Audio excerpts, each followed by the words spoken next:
Thyroid வந்துருச்சு அப்படின்னா அந்த சுரப்பி அதிகமா சுரந்தாலும் நமக்கு கஷ்டம்தான், கம்மியா சுரந்தாலும் நமக்கு பிரச்சனை தான். தைராய்டு சுரப்பி அப்படின்னு அதிகமா சுரக்கிறது வந்து பாத்தீங்கன்னா ஆண்களை விட பெண்களுக்கு தான் அதிகமா சுரக்குது.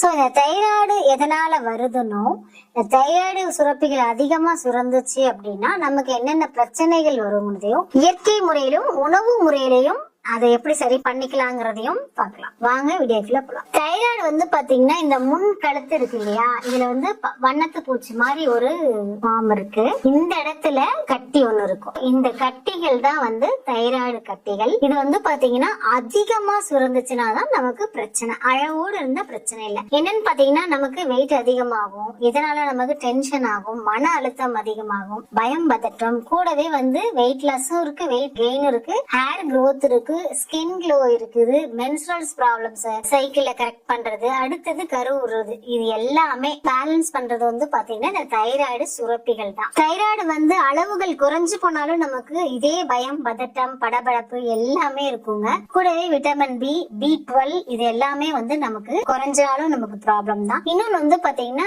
ரேடியேஷன், அதாவது மொபைல் போன் பாக்குறோம் இல்லையா, கம்பல்சரி அதிகமா மொபைல் போன் யூஸ் பண்றது, தூக்கம் கெடுறது. இந்த மொபைல் போன் யூஸ் பண்றதுனாலதான் நமக்கு தூக்கமும் கெடும். குறையும் போது இது எல்லாமே நமக்கு ரொம்ப ப்ராப்ளம் பண்ணும். அதே மாதிரி ஹார்மோன் இன்பேலன்ஸ் பண்றது, ஃபாஸ்ட் ஃபுட் சாப்பிடுறது, கூடவே வந்து நம்ம வந்து கன்சீவ் ஆகுறத சிலவர் தள்ளி போடுவாங்க. இதனாலயும் நமக்கு இந்த மாதிரியான பிரச்சனைகள் எல்லாமே நிறைய வரும். தைராய்டு நிலை குறைஞ்சா டென்ஷன் அதிகமா வரும். இந்த தைராய்டுனால சயின்ஸ் என்ன சொல்லுதுன்னா, தைராய்டை கண்ட்ரோல் பண்ணும் மாஸ்டர் வந்து பாத்தீங்கன்னா பிட்ரூட்டி கிளாண்ட். இந்த பிட்ரூட்டி கிளாண்ட கண்ட்ரோல் பண்றது கமாண்டர் யாருன்னு பாத்தீங்கன்னா ஹைதலாமஸ் சொல்லிட்டு ஒரு ஹார்மோன். அதாவது ஹைப்போதலாமஸ், பிட்ரூட்டி, தைராய்டு இது 3 கிளாண்ட் சேர்ந்துதான் HPT அப்படிங்கிற ஒரு ஆக்சிஸ உருவாக்குகிறது. அதே மாதிரியே ஸ்ட்ரெஸ் வந்து அதிகமாயிடுச்சு அப்படின்னாலும் ஹைப்போதலாமின் சுரப்பிகள் அதிகமா சுரக்காததுனால தைராய்டு வந்து தாறுமாறா வந்து எகிரிடும்.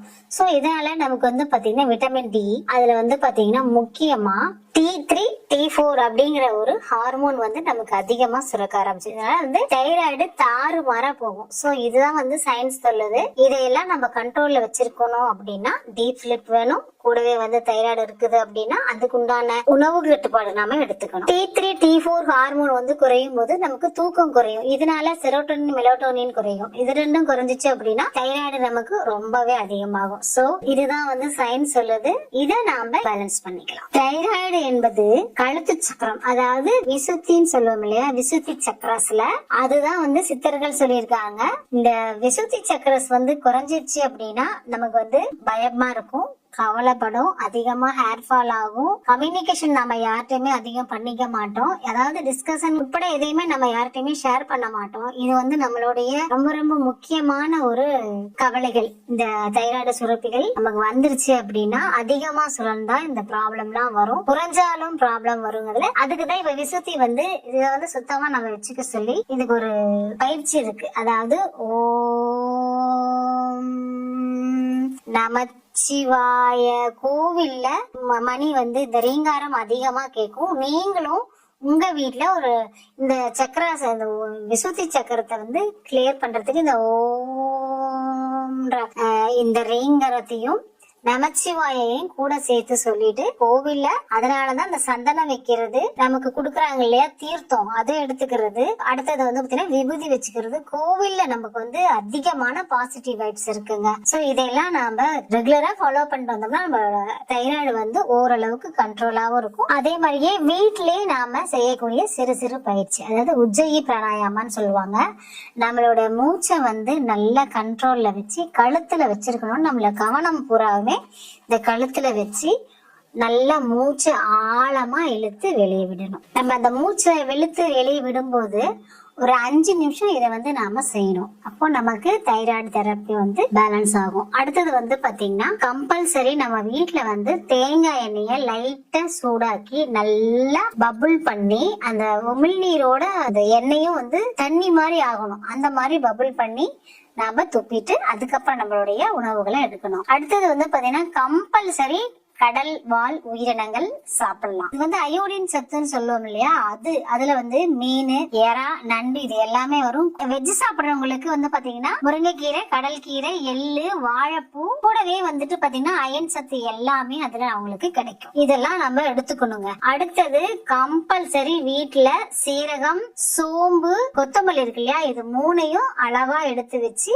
அதை நம்ம பொடி பண்ணி வச்சு அந்த தண்ணி வந்து பொடியா நீங்க வச்சு குடிச்சாலும் சரி, இல்ல வேக வச்சு ஒரு நாள் ஃபுல்லாவுமே 3 லிட்டர் தண்ணி குடிக்கணும் அப்படின்னா அதை நல்லா அந்த எந்த அளவுக்கு பாத்திரம் வேணுமோ அதை சுட வச்சு அன்றைய டே ஃபுல்லாவே நீங்க அந்த தண்ணி தான் குடிக்கணும், வேற தண்ணி குடிக்க வேண்டாம். இது எல்லாமே வந்து தைராய்டு சுரப்பிகளை வந்து கண்ட்ரோல் பண்றதுக்கு நமக்கு ரொம்ப சப்போர்ட் பண்ணும். அதே மாதிரியே சூரிய ஒளியில 10 to 15 நிமிஷம் கம்பல்சரி நில்லுங்க. நின்னாலும் சரி, நடந்தாலும் சரி, இல்ல அது எப்படியோ ஒண்ணு விட்டமின் டி எடுத்துக்கோங்க. அடுத்தது வந்து பாத்தீங்கன்னா அஸ்வகந்தா கம்பல்சரி சாப்பிடணும். இந்த தைராய்டு சுரப்பிகளுக்கு அக்குப்ரெஷர் பாயிண்ட்ஸ்ல நம்ம என்னெல்லாம் பண்ணலாம்ன்றத பார்க்கலாம். இப்போ இந்த கட்டை விரலுக்கு கீழ் பகுதியில இந்த இடத்துல ஒரு அழுத்தம் கொடுக்கணும். இத வந்து கண்டிப்பா நம்ம வந்து ஒரு 2 நிமிஷம் அழுத்தம் இப்படி கொடுத்துக்கிட்டே இருந்தோம் அப்படின்னா நமக்கு தைராய்டு சுரப்பிகள் வந்து நார்மலா இருக்கும். அடுத்தது வந்து நம்மளுடைய உடம்புக்கு கீழே இந்த வயிற்று பகுதிக்கு கீழே ஆடம்ஸ் இருக்கும், அதுல வந்துட்டு நம்ம பிரஷர் கொடுக்கணும். அதை வந்து நல்லா அழுத்தி விட்டணும், நல்லா மசாஜ் பண்ற மாதிரி அழுத்தி விடணும். அழுத்தி விட்டோம் அப்படின்னா நமக்கு அது இன்னும் கொஞ்சம் நல்லா தைராய்டு சுரப்பிகள் சுரக்கிறது ஃப்ளோ வந்து நார்மலா இருக்கும். அடுத்தது L14 ஹெகு பாயிண்ட் சொல்லிட்டு இந்த கட்டை விரலுக்கும் இந்த எதுக்கும் நடுவுல எல்போல இருந்து இதை வந்து அந்த தலைவலிக்கு ஆல்ரெடி சொல்லியிருப்பேன். சோ இதுக்கு கீழே இங்க இருக்கிற இந்த சதை பகுதியில அழுத்தம் கொடுத்து விடுங்க, அழுத்தம் கொடுத்து விடுங்க. இது வந்து பாத்தீங்கன்னா நமக்கு தைராய்டு சுரப்பிகளை கண்ட்ரோல்ல வச்சுக்கும். அதே மாதிரி கிட்னி பாயிண்ட்னு ஒண்ணு இருக்கு, அது வந்து உள்ளங்காலுக்கு நடுவுல அந்த பாயிண்ட்ஸ் இருக்கு, K2ன்னு சொல்லுவோம். இது வந்து கிட்னி பாயிண்ட்னு சொல்லுவோம். இந்த அக்குப்ரெஷரை நம்ம பண்ணும்போது நமக்கு இன்னும் நல்லா தைராய்டு சுரப்பிகள் வந்து கண்ட்ரோல்ல இருக்கும். சோ இந்த மாதிரி நம்ம பண்ணோம் அப்படின்னா தைராய்ட ஓரளவுக்கு கண்ட்ரோலுக்கு கொண்டு வரலாம். அதே மாதிரியே தைராய்டு வராம இருக்கணும் அப்படின்னா நான் ஏற்கனவே சொன்ன மாதிரிதான் நம்ம உடம்பு வந்து ஒரு கோவில். கம்பல்சரி 10 மணிக்கு முன்னாடி பெட்டுக்கு போயிடணும். நைட்ல குளிர்ந்த உணவுகள் எதுவுமே எடுத்துக்க கூடாது. அதே மாதிரியே நல்லா வெதுவெதுப்பான நீர் கம்பல்சரி இரவு தூங்குறதுக்கு முன்னாடி குடிச்சிருங்க. 7 மணிக்கு முன்னாடி சாப்பிட்டு முடிச்சிருங்க. அதுல டீப் ஃப்ரை பண்ண உணவுகள் எதையுமே எடுத்துக்க வேணாம். பொரிச்சது, வறுத்தது எதையுமே நீங்க சாப்பிட வேணாம். ஆவியில வெந்தது சாப்பிடலாம். முக்கியமா அயன் அதிகமா உள்ள பொருட்களை உணவுகளா எடுத்துக்கோங்க. இன்னொன்னு வந்து பாத்தீங்கன்னா எந்த டென்ஷனும் எந்த விதமான யோசனைகளும் இல்லாம இரவு படுக்க போறதுக்கு முன்னாடி போகணும். அதே மாதிரியே இந்த விசுத்தியை வந்து நம்ம வந்து அதிகமா வந்து சுத்தம் பண்ணோம் அப்படின்னாதான் இந்த தைராய்டு சுரப்பிகள் கரெக்டா இருக்கும். விசுத்தியில வந்து நம்ம வந்து அந்த பிராணாயாமம் சொல்லுவோம் இல்லையா, அதை வந்து நம்ம அதிகமா சொல்லிக்கிட்டே இருக்கணும். விசுத்தி கிளன்சிங் வந்து ஓம் சாந்தி, இது வந்து நம்ம ஒரு 5 நிமிஷம் தொடர்ந்து சொல்லிக்கிட்டே இருக்கணும்.